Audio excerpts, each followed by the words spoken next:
Bola ao centro. Um olhar sobre a jornada. Sejam muito bem-vindos ao Bola ao Centro, o podcast futebolístico que tu estavas a precisar. Eu sou Bruno Russo e aqui ao meu lado tem, como sempre, Fábio Oliveira. Olá malta, como estão? Tudo bem convosco? E hoje temos aqui uma estreia no YouTube, ele já esteve no Spotify num vídeo a falar sobre o europeu, David Félix. Muito obrigado e agora podem ver a minha cara bonita. Queremos agradecer o feedback, pedimos desde já desculpa por não termos estado presente nas últimas 2 semanas, mas o sítio onde nós gravamos, a universidade, esteve fechada para férias, também merecem, então voltamos agora em força e vão ter episódios todas as semanas. E é isso, queremos agradecer o vosso apoio mais uma vez e bola ao centro para começarmos o episódio. Bola ao centro. Bem, malta, vamos começar pela Liga Portuguesa, como sempre. Já tivemos 3 jornadas, nós no primeiro episódio fizemos uma antevisão daquilo que ia ser o campeonato. Até agora algumas estão a correr bem, outras nem tanto. Mas nesta terceira jornada, a jornada abriu com um Farense Sporting no estádio do Algarve. Não foi no mítico estádio São Luís, foi no estádio do Algarve que o Farense pediu emprestado também para arrecadar mais receitas para o clube. E o Sporting venceu por 5-0 com 3 golos do inevitável Gyökeres, um autogol por parte da equipa do Farense e um golo de Edwards. Félix, tendo em conta que é a primeira vez que estás aqui em vídeo, vou começar por ti. Que análise é que podes fazer este jogo? Uma equipa do Sporting que se tem dito que praticamente já joga de olhos fechados. E o que é que tu podes fazer uma análise geral a este jogo e também a este início de época da equipa do Sporting? Tenho que ser honesto, é uma entrada avassaladora. Costuma-se dizer que às vezes os males vêm por bem. Acho que estar a ganhar 3-0 ao Porto e depois levar aquela reviravolta fez o Sporting corrigir muitos erros que teria na defesa. E agora por isso é que se vê estas tosas em que o Sporting só ataca. O Farense é uma boa equipa. No ano passado fez um grande campeonato, uma boa consolidação, tem bons jogadores. 5-0 é pesado. O Sporting fez um grande jogo, não há nada a dizer. Continuação de um bom ponto de lança, a equipa mexe-se muito bem, tem um bom desdobramento, uma boa vasculação. É a melhor equipa em Portugal neste momento, para mim. Sim. Fábio, e achas que se tem sentido muita falta de Yulman ou nem se tem notado nada? Não. Tal como o Félix já disse, é um Sporting avassalador, se assim podemos dizer. Eu até dizia, de certa maneira, que o Sporting parece que ainda está no campeonato do ano passado. É que eles continuam um ritmo incrível. Trouxeram 2 jogadores, que trazem algumas dinâmicas, mas tocando onde tu perguntaste, é um Sporting que não sente a falta do Yulman exatamente por essas dinâmicas. Era um Bragança que o ano passado, quando não havia Morita ou quando não havia Yulman, já fazia essa posição. É um Bragança que o ano passado já foi titular algumas vezes, este ano também já foi titular, não esta semana, mas a semana passada, e esta semana também, mas pronto.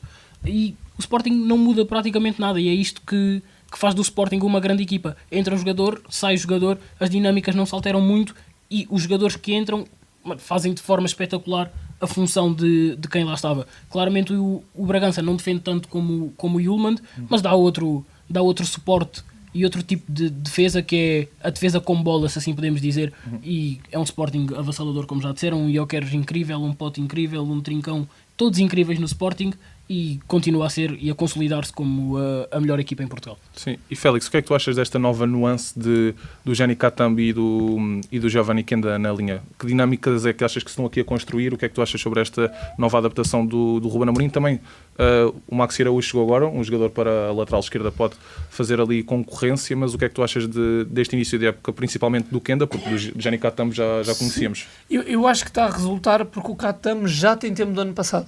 O Amorim faz sempre isso, que é, tem jogadores já da confiança dele a jogar e vai introduzindo novas peças, novos sabores à equipa. Antes, quando havia um jogai, depois é que foi introduzido, por exemplo, o Catamo. Fresneda não entrou tão bem, ainda está difícil consolidar o seu lugar. E agora o Kenda, na pré-época, simplesmente era um jogador que estava lá e do nada ganha uma rotação.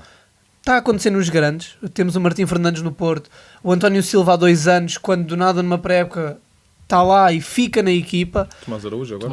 Exato, ou seja, são jogadores que o público cá fora conhece, mas não lhes dá grandes cartas porque não os viram. E quando entram numa rotação de uma equipa já habituada, é mais fácil entrarem num sistema. Sim.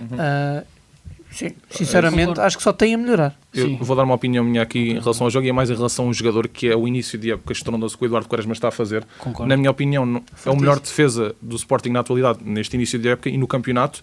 e se ele não for convocado para a seleção... Está pré-convocado. Depois eu também vi essa notícia. Acho que é um escândalo, porque é um jogador que o ano passado apareceu naquele jogo contra o Porto, que Sim. toda a gente sabe, e era um jogador que aparecia muito nestes jogos grandes, porque era um jogador de raça, mas depois nos jogos, digamos assim, mais fáceis, ele facilitava e relaxava. Agora é um jogador que está 100% focado em todos os lances do jogo, nos 90 minutos, e acho que teve um grande crescimento este ano. Não sei se vocês concordam. E concordo muito plenamente, contigo, e ainda digo um take para vocês comentarem. Isto vem sempre festa deste lado, vocês se calhar não estão tão habituados, mas nos vídeos do TikTok e do Insta, eu acho que o Eduardo Quaresma tem mais potencial do que o Inácio. Honestamente, eu sei que de momento são jogadores em patamares diferentes. Eu acho que o Inácio, toda a potencialidade que tinha, já o mostrou, e neste momento, para mim pelo menos, é um jogador consolidado. Ainda não acho que seja um jogador para jogar num grande da Europa, e depende do grande, mas já é um jogador pelo menos para estar num grande Portugal consolidadíssimo, e eu acho que podemos ter aí muito do futuro do Sporting, passa exatamente pelo Inácio, muito à base ou à imagem do que era o Coates, e vamos ver. Sim, mas eu acho que o Eduardo Quaresma pode ser sem dúvida o sucessor do Pep na seleção para preencher aquela vaga. Claramente, tem a raça que não é igual à do Pep, mas tem uma vontade. Sim, até porque eu acho que principalmente na seleção onde nós jogamos num sistema, pronto, estamos mais habituados, ainda não percebemos bem, mas estamos mais habituados a um sistema de 2 centrais. Cheira-me que o Eduardo Quaresma está um bocado mais preparado do que o Inácio, mas vamos ver. Porque o Quaresma tem uma experiência, tem algo que o Inácio não tem. Por muito que o Inácio tenha muita coisa que o Quaresma não tem, o Quaresma já jogou em outros clubes. Sim. Já esteve na Alemanha, que é Outros uma contextos. liga difícil, ou Hoffenheim. Por muito não tenha corrido muito bem, Tem a experiência é a do falhar dia-a-dia. que se aprende. Ele no Sporting não correu muito bem e agora finalmente deu o salto mental e físico. E temos muitos, de certa forma, exemplos de jogadores que nós conhecemos que estavam nos grandes, saíram um ano, voltaram, naquele ano, se calhar, foi como o Quaresma, foram jogando, e no ano a seguir pegam destaca e têm feito épocas incríveis, como Vitinha e por aí. É isso, vamos então fechar aqui o tema Sporting e passamos agora para outra equipa que está em grande forma, diria a equipa que está em melhor forma, tendo em conta aquilo que foi o final da época passada e o início desta, que é o Futebol Clube do Porto, que venceu em casa o Rio Ave por 2-0, com mais um gol de Galeno, um gol logo antes do primeiro minuto, foi ali aos 17, 18 segundos, se não estou em erro, e um gol do Nico Gonzalez, que para mim, eu no início do ano, naquele primeiro episódio, disse que ia ser o MVP do campeonato. Sim. E até agora está a ter boas prestações, e Patrick William acabou por ser expulso com um duplo amarelo aos 43 minutos. Fábio, começa agora por ti. O que é que tens a dizer desta exibição do Porto? Uma exibição em que a Vítor Bruno já aposta em PP a titular e não, por exemplo, em Gonçalo Borges. Mais uma vez Martim Fernandes titular na lateral direita. Tivemos aqui algumas contratações que podem baralhar ali o ataque do Porto, mas o que é que tu achaste deste jogo? Ao contrário do ano passado, é um grande jogo do Porto, é um grande início de época do Porto, mesmo com algumas adaptações, como acabaste de falar do Galeno, por exemplo, a jogar a lateral esquerdo. Víamos acontecer isso muitas vezes o ano passado e no Porto de Sérgio Conceição, mas era à direita e com o PP. Mas é mais um grande jogo do Porto. O Porto, até de certa forma, se formos aqui a comparar um bocado com o Sporting, o Porto vence 2-0, onde podia ter sido como o Sporting ter dado 4, 5, é um início, principalmente um início de jogo muito forte. O Porto não entra a dormir como entrava o ano passado, faz um grande jogo e 2-0 até pode saber a pouco, mas mostra muito do que vamos ter agora este fim de semana, onde já vamos falar mais à frente, de termos aqui um grande clássico, se assim podemos dizer. O Vítor Bruno volta a mostrar muita personalidade, aposta em vários jovens. Eu até estive a ver, é uma equipa muito jovem esta equipa do Porto, mas não dá para dizer que é melhor que o Sporting ainda, até porque o Sporting já tem dinâmicas que este Porto ainda não tem. Nota-se às vezes a falta de conhecimento uns dos outros, mas é um Porto que vem muito bem preparado para disputar o campeonato até ao fim, penso eu. E Félix, o meio campo, Alan Varela, Vasco Sousa e Nico Gonzalez é para manter? Resultou, e normalmente casa que mexe, casa que trabalha não se mexe, não é? É ótimo. Sinceramente acho que o Vasco está a crescer muito com o Vítor Bruno. O Vítor Bruno é um grande treinador, é um estratega, já era conhecido mesmo com o Sérgio Conceição, de quem está no mundo do futebol sabe, que era ele que dava ali uns cordelinhos mais técnicos à equipa, e agora vê-se esses detalhes. O Porto se calhar não é uma equipa de dar 5-0, mas é uma equipa de controlar o jogo. Sim, Eu acho que o Porto tem muito mais estabilidade. É uma equipa que, apesar de ser jovem, nota-se que já é adulta dentro do campo. Exato. Sinceramente, e acho que com o Ivan Reim, acho que agora, genuinamente, o miúdo está feliz e está a ser bem aproveitado. Esta equipa do Porto dá muito medo quando ganha a dinâmica. A única situação que eu tenho aqui um bocadinho de medo em relação à equipa do Porto é a questão dos centrais, porque com as novas contratações do Porto para o ataque, o Fábio Vieira já é bastante provável e acho que se vier vai ser um jogador que vai ter completamente destaque neste campeonato e vai ser um dos melhores. Agora a questão dos centrais, o David Carmo já foi vendido ao Nottingham e logo emprestado ao Olympiacos. O Porto neste momento tem o Zé Pedro, tem o Otávio e tem o jovem da equipa B, que é um grande central, que é o Gabriel Brás, capitão da equipa B, mas sem dúvida que falta ali um central, o Fábio Cardoso também já saiu, e é a posição em que o Porto precisa de ir ali buscar para ter o plantel completo, porque nós temos uma equipa do Sporting que tem um bom 11 e um plantel completo, temos o Benfica que tem um bom 11 e apesar de tudo tem um plantel completo, apesar dos resultados e das exibições, é um clube que tem um bom plantel, e o Porto acho que falta ali nessa parte central da defesa. Concordo muito contigo. É um Porto que, apesar do grande plantel que tem, há algumas lacunas no eixo central da defesa, se assim podemos dizer. Mas depois também, se formos a pensar bem, ganham um jogo difícil ao Sporting e depois são 3 jogos para o campeonato e 0 golos sofridos. Sim, mas também, o Zé Pedro e o Otávio têm feito um trabalho excelente. Eu só estou a pensar daquilo que pode ser daqui para a frente. Exatamente, porque o Porto neste momento, se fosse, entre aspas, ter que rodar num jogo para a Taça de Portugal ou da Taça da Liga, ou jogava com centrais da equipa B, ou tinha que adaptar um médio defensivo, por exemplo. Eu cheguei a ver uma notícia de uma contratação de uma possível contratação de um central, mas agora está-me a faltar o nome do central, portanto. Mas sim, eu acho que o Porto, sem dúvida, que este mercado ainda vai ter que contratar um central. E agora passamos para o Benfica. O Benfica que venceu 1-0 Estrela Amadora, um resultado pela margem mínima, um bocadinho enganador. O Benfica merecia se calhar um 2-3-0, um gol de Coxu, que tem sido um jogador em destaque nestes últimos jogos do Benfica, apesar de estar a jogar mais para a ala e não no meio campo. Félix, começando agora por ti, na segunda parte, Roger Schmidt mete o Di Maria e mete atrás do ponta de lança, não na linha. Achas que isso se vai manter ou foi uma situação do jogo? Acho que se vai manter e repetir, mas acho que também vai jogar na linha. Di Maria sempre jogou atrás de um ponta de lança ou na ala. É um jogador que é o vadio. Sim. Di Maria pode fazer qualquer coisa porque esse tipo de jogador tem essa qualidade.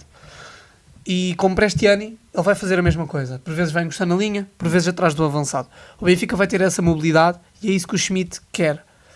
Se vai resultar, por agora ainda está difícil, mas eu acredito que Di Maria atrás vai resultar quase como um Rafa. Não em termos de desmarcação, mas em termos de distribuição de bola. Nem em termos de pressão na primeira linha adversária, porque o Di Maria é um jogador mais passivo, não vai ter aquela pressão que o Rafa implementava, e não nos temos que esquecer que o Di Maria, na última passagem pela Juventus, jogou atrás do avançado.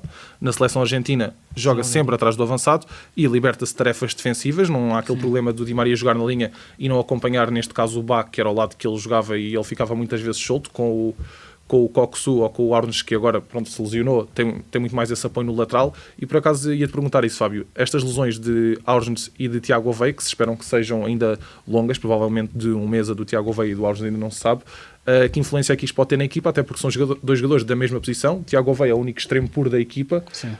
Como é que Roger Schmidt vai dar aqui a volta à situação?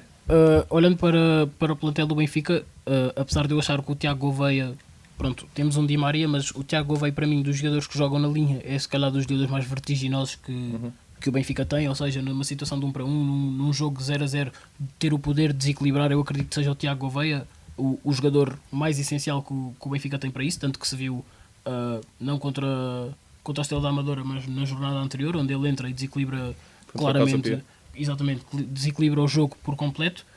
Portanto, o Tiago Gouveia vai fazer alguma falta, mas eu acho que o Aursnes principalmente vai fazer uma grande falta ao Benfica, até porque é um jogador que é como se fosse, apesar de jogar muito encostado à linha, é quase como um motor desta equipa, o pulmão do Benfica.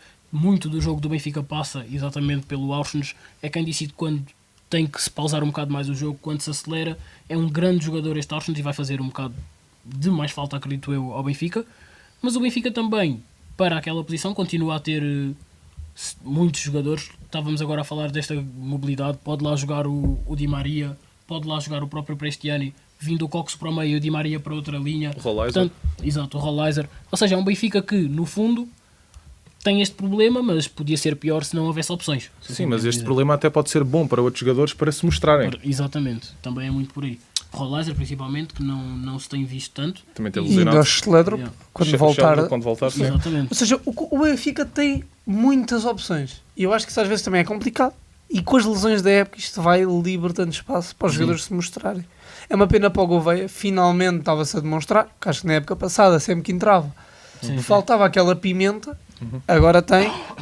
Pronto, vai ter que parar um Sim. bocadinho, mas voltará mais forte. Eu acredito que sim, e vamos ter um grande campeonato com um Benfica que eu acho que com o passar do tempo, apesar dos adeptos estarem descontentes, é um Benfica em ascensão, já jogou melhor do que nos jogos passados e acredito que vamos ter um grande campeonato muito disputado entre estas três equipas principalmente e vamos ver Fábio. o que nos espera. Benfica com ou sem João Mário? Eu diria sem João Mário, mas atenção que eu, por exemplo, como adepto de futebol, não sou a favor das críticas que se fazem ao João Mário. Não acho que tanta crítica faça sentido.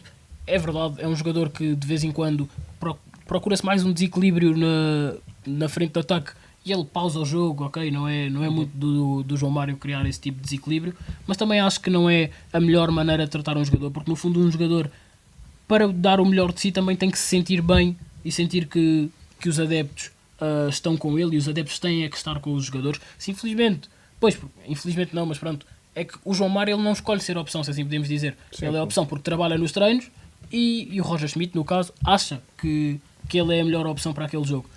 Mas ainda acho que é um Benfica sem João Mário, mas também acho que é um Benfica sem João Mário, mas que não é com Florentino e Leandro Barreiro. Concordam ou não concordam? Isso aí- Duplo pivô não funciona, sinceramente. Acho que o Florentino é um grande jogador, mas é em situações. Por exemplo, o Benfica vai ao Dragão. Duplo pivô, eu acredito que funcione. Agora, o Leandro Barreiro é um grande jogador. Já o acompanhei no Mind durante muitos anos. É um box-to-box midfielder. Faz tudo. Aquele miúdo faz tudo. Já o via jogar num meio campo de 4 sem extremos. Ele corre por todo lado, faz tudo e tem bola no pé. Coisa que o Florentino, infelizmente, não é o melhor. Eles são bons jogadores, não podem é jogar um ao lado do outro. Um Leandro Barreiro com o Coxu à frente, por exemplo, ou um Florentino Sim. com o Coxu, ou neste caso com o Renato Sanches quando voltar a ganhar a forma ideal. Mas estavas a falar disso do João Mário. Eu acho que os adeptos do Benfica, eles sentem que o único culpado ali, tirando o Roger Schmidt, é o João Mário. Eles carregam muito no João Mário. Parece que também, pronto, por ele ter vindo do Sporting, por ser capitão do Acho Benfica. que os adeptos do Benfica até deviam apreciar isso, porque o jogador arriscou-se. Ou seja, os adeptos do Sporting gostavam dele, adoravam, idolatravam, e ele teve o risco de vir para o Benfica e dizer que aqui era feliz. E foi. E foi. E faz, e eu acho que o João Mário, até às críticas, e chegámos a falar disto o ano passado, era, como eu já chamei ao Arsenal, era um motor no Benfica. Ele jogava, fazia jogar, mas as críticas para mim, pelo menos, são exageradas. É o Benfica que falha, mas não é o João Mário que falha, é o coletivo do Benfica que falha, é o Roger Schmidt e a equipa técnica que falha. Eu acho que isso faz E o parte dos João Mário adeptos não é fazer pressão, porque como o Schmidt não cai, quando um pilar não cai, tu abanas o outro. Ok. Fico triste, acho que os adeptos do Benfica deviam ter mais calma. Não esquecer, por exemplo, na primeira época do Schmidt, o João Mário era fundamental no sistema. Que era alguém da linha que vinha para dentro. Agora as equipas fecham mais dentro. É complicado, mas o Benfica irá encontrar a solução, eu acredito. É isso. E vamos fechar aqui a análise aos jogos. Não vamos falar de jogos internacionais hoje. Talvez para a semana, se houver assim um jogo grande, mas já começou o campeonato na Alemanha, na Inglaterra, em Espanha e tal. Já começou o campeonato em todo lado. Em Portugal começou uma semana mais cedo, mas os campeonatos já começaram todos. E agora, aproveitando uma publicação que nós fizemos no nosso Instagram, que se quiserem seguir, Bola ao centro. @bola ao centro, em que perguntámos aos nossos seguidores quem é que foi o melhor jogador a atuar em Portugal a partir de 2010. Aquilo que nós vamos fazer aqui é o nosso top 3 dos melhores jogadores a atuar em Portugal desde 2010. E eu vou começar contigo, Fábio. Então, eu, no meu top 3 tenho, em primeiro, Falcão, segundo, Pablo Aimar e terceiro, Hulk. Félix. Eu vou começar com Rames Rodrigues, Nico Gaetan e em primeiro, Oscar Cardoso. Ok. Eu vou com Radamel Falcão em primeiro, Nico Gaetan em segundo e Bruno Fernandes em terceiro. Ok, boas opiniões. E está Quer dizer, fechado. Porque o Rames em terceiro. O Rames é um jogador de alta qualidade. Eu acho que poderia, por exemplo, ser o nome do Falcão, Jackson Martínez até, para alguns que são mesmo fãs, mas eu acho que o Rames tem um futebol, ainda agora se demonstrou na Copa América, e é um jogador intemporal. Sim, eu acho que o E problema eu acho foi que isso é valor. o pouco tempo que ele teve cá, percebes? Sim, porque saiu rapidamente. Depois, Se fosse por pouco tempo, eu também acho que o Félix parecia um jogador que estava nesse top, porque no Sim, ano sim, que teve cá, a influência que ele teve Foi no incrível. campeonato, ele basicamente deu o campeonato ao Benfica, o Félix nesse sim, ano. não é verdade. E mesmo no Dragão e tudo, o Félix fez o que não se esperava. Agora, 120 milhões, eu até com um laço. É Qualquer isso. jogador Por exemplo, da minha equipa. O Enzo teve cá 6 meses e a influência que ele teve no Benfica, Foi se fôssemos incrível. por aí, 100 percebes? milhões também com um laço. Sim, aqui estamos a falar que da influência que o jogador tem. Não, Eu estou a perceber sim. o Rames Rodrigues foi um impacto ali de um ano. Agora nós temos aqui jogadores como Nico Gaeta, Que foi Jonas, anos e anos. Mas, são anos no auge e são usa anos Hulk, a dar campeonatos. Pá, foi o top de melhores jogadores. Para mim foi o melhor jogador. pronto, é a tua Pronto, opinião. temos que respeitar a opinião do Félix. Deixem a vossa opinião depois É isso. nos comentários. Destaque da semana, Félix. Eu tinha um nacional e tenho um internacional. Vou optar pelo internacional. Madueke a criticar a cidade de Wolverhampton e do nada chega lá e manda um hat-trick. Para mim é o maior de respeito sempre. E depois ainda chega à entrevista a seguir ao jogo e está-se a rir a pedir desculpas. Para mim é a maior falta de respeito, mas ele pode o que ele fez. É como aquela do Batáguas que diz sobre o Mourinho que quando ele quer ele faz, e o mesmo foi Madueke. E a Nacional? O Nacional, eu vou dar o Henrique Araújo porque voltou aos golos. Sinceramente. E que grande golo. E foi um bom golo. Eu acho que o defesa atirou-se mais para o chão do que ele enganou, mas pronto, o que conta é a jogada em si. Henrique Araújo voltou aos golos e isto é um destaque no sentido de dar um aviso a toda a gente a casa que isto é a última oportunidade do Henrique. Está no Aroca, uma equipa com bons jogadores e uma boa estrutura, Sem dúvida. tem que resultar agora. Porque senão não se pode atirar os dedos aos clubes, aos dirigentes, começa a saber que é o jogador. O Henrique agora tem uma oportunidade para demonstrar o porquê de estar no plantel do Benfica Ok. para a próxima. Vou agora eu. O meu destaque vai para o Famalicão. 3 jogos, 3 vitórias. Esta jornada uma vitória por 1-0 com, não sei se vocês viram o gol do Gustavo Sá. Vi. De calcanhar. Que jogador. No primeiro episódio eu tinha dito que ia ser a minha equipa revelação e tu há bocado disseste que não é uma equipa revelação e se calhar até tens razão porque o Famalicão já é uma equipa bastante consolidada. Para mim, neste momento, e desculpa interromper, o Famalicão é top 5 português. Para mim, Quem é que fica de fora? Guimarães. Não. Guimarães? O Vitória? Para mim- Guimarães vai para ficar mim- à frente. Sim, o Vitória. O Vitória para mim. No para fim mim do é quem campeonato, fica de Guimarães vai ficar à frente. Eu não sei o que é que vocês acham, mas eu acho que Guimarães fica à frente. Mas pronto, o meu destaque é o Famalicão. Acho que sem dúvida vai ficar no top 6 e vai pelo menos à Conference. O Famalicão, dou já este take.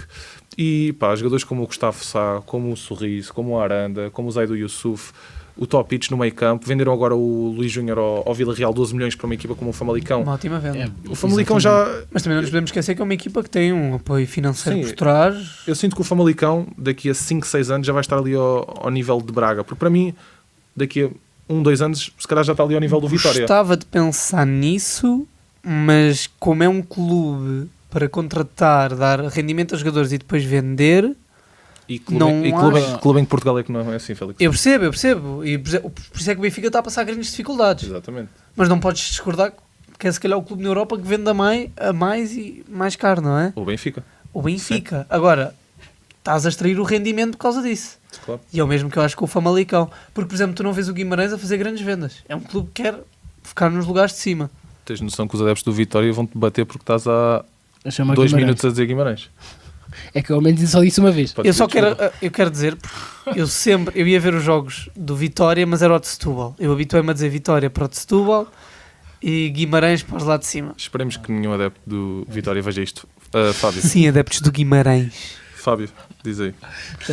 O meu destaque da semana nem é bem da semana, é de tudo o que tem acontecido neste campeonato. E o meu destaque vai para o Galeno. Era um jogador altamente criticado e, na minha opinião, algumas vezes bem pelos adeptos do Porto, mas é um jogador que se tem reinventado e redescoberto, se assim pudermos dizer.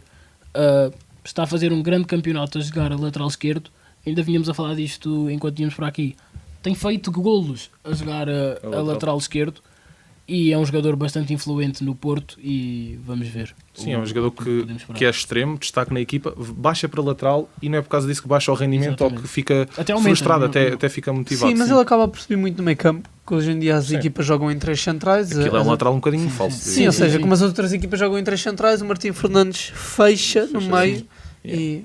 Mas agora vamos é ver como é que isto vai correr, porque é como acabámos de dizer, um lateral super ofensivo. É importante ter este tipo de lateral, principalmente contra as equipas pequenas, mas esta semana é um jogo mais complicado e vamos ver Já vamos lá, como é Fábio. que o Vitória Já vamos lá. vai Vamos adaptar. passar então para a próxima jornada, onde vamos ter um clássico, já tivemos na final da Taça de Portugal, vitória para o Porto. Supertaça.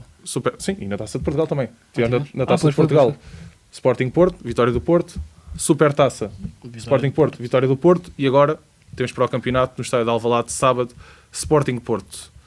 Acho que vai ser um Sporting Porto dos últimos anos, aquele que eu me lembro, talvez aquele que seja o mais equilibrado à partida Sim, para sim, o jogo, sim. porque são duas equipas que estão em grandes momentos de forma. O Porto se calhar vem um bocadinho mais motivado, porque ainda não perdeu este ano, veio da vitória da Supertaça, treinador Sem sofrer novo, golos. sem sofrer gol, contratações novas que podem já entrar para este jogo. Félix, se tivesses que apostar alguém para vencer ou um resultado, empate, o que é que tu dirias? Eu vou ser honesto e eu vou dizer o Porto por 2 razões. Há sempre o historial de muitos anos que o Sporting, eu não sei utilizar a expressão, mas perdem a força nas canetas sempre que o Porto vai lá, não é? Porque o Porto é uma equipa temida, temos que ser honestos, estejam a jogar bem ou não, o Porto é uma equipa temida e eu acho que o Sporting sente essa diferença. E o outro jogo do 4-3, acho que os jogadores do Porto vão comer relva. Vão Sim, comer relva. A equipa do Sporting vai parecer jogar mais de início, vou dizer, vão ser avassaladores de início, como são, mas o Porto vai resistir e... Sim, mas o Sporting não vai cometer os mesmos erros que cometeu na Supertaça.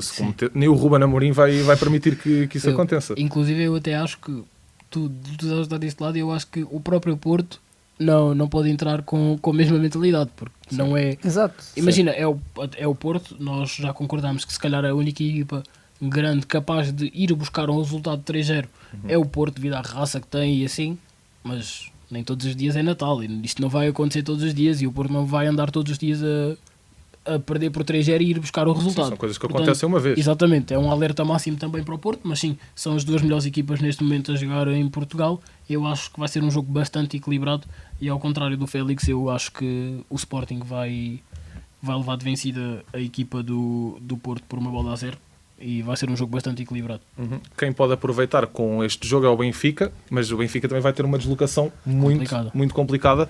Vai a Moreira de Cónegos, e que é sempre um terreno muito complicado, uma equipa que o ano passado fez um grande campeonato com o Rui Borges, que foi para o Vitória e está a fazer o início de época, está a fazer o início de campeonato.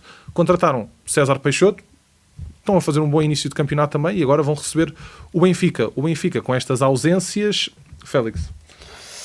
É complicado. Acredito que o Benfica possa prevalecer, mas o Moreirense é uma equipa muito perigosa mesmo. Temos a sorte que mudou de treinador, dinâmicas novas, sabemos o trabalho do Peixoto, vimos o trabalho que ele fez no Passos de Ferreira a quase salvar uma equipa, e não nos vamos esquecer que ele foi despedido dessa equipa. Não. Os jogadores pediram para ele voltar. Isto é muito importante, jogadores que apoiam um treinador. E quando é assim, é uma equipa que vai jogar super motivada, se o treinador disser que sim, e acredito que ele vai dizer. Vamos ver. Vamos ver as mudanças que o Benfica vai fazer no 11. Roger Schmidt não é fã de mudanças. Sim. Está obrigado a... Peço desculpa aí em casa. Está obrigado a fazê-las. Eu tenho medo, como adepto de futebol. Vamos lá ver este Benfica. Sim, mas se ele já não mudava o duplo pivô, então muito menos vai ser neste jogo que vai mudar o duplo pivô bem. contra o Moreirense. Concordo plenamente contigo. Eu até acho que a única alteração há de ser o Di Maria a entrar e o resto a manter-se praticamente igual. O Di Maria ia entrar ali para o lugar do Aurnes e pouco mais. Nós há bocado nem falámos da situação do António Silva, que neste momento o Tomás Araújo, sem dúvida, para mim é o mais titular do Benfica neste momento. E entre Otamendi e António Silva, eu até estava ali um bocadinho reticente, mas que a exibição que o Otamendi fez neste jogo explicou tudo. Foi o que eu vinha falar aqui com o Bruno a caminho. O António Silva era para ter sido vendido enquanto estava com os números loucos. Não é uma questão de rendimento, na verdade. Agora começa-se a ver o que é mau quando um carro é novo, é muito bonito, tão novo. Passado um ano ou dois começa-se a ver os quilómetros, começa-se a ver os defeitos. Se calhar já não é assim tão bom. É um bocadinho o que aconteceu com o Ferro. Mas tem idade para crescer. O Exatamente. que aconteceu com o Ferro. Tem idade para crescer. E pronto, para a semana estaremos cá a analisar aquilo que foi o clássico. Certamente vai ser um grande jogo. Se for como a Supertaça, certamente vai ser um grande jogo. Antes de terminarmos, como já repararam, atrás de nós, temos aqui as novas camisolas dos 3 clubes, do Benfica, do Sporting e do Futebol Clube do Porto, as 3 principais. Queremos agradecer à nossa parceria, à Futai Clothing. Tem o código Bola ao Centro, 10 para 10% de desconto. De desconto. Podem mandar mensagem no Insta deles, no TikTok, eles respondem muito rápido. E queremos agradecer mais uma vez pela confiança e por nos terem fornecido as 3 camisolas de uma vez, para estarmos aqui no início da época, já com as Sim, foi um camisolas, grande amor. Com tudo feito. as camisolas todas certinhas. E pronto, foi isto, pessoal. Fiquem bem e até para a semana. Até a semana, malta, tudo bom para vocês. Bola ao centro. Este programa foi gravado nos estúdios da Universidade Autónoma de Lisboa.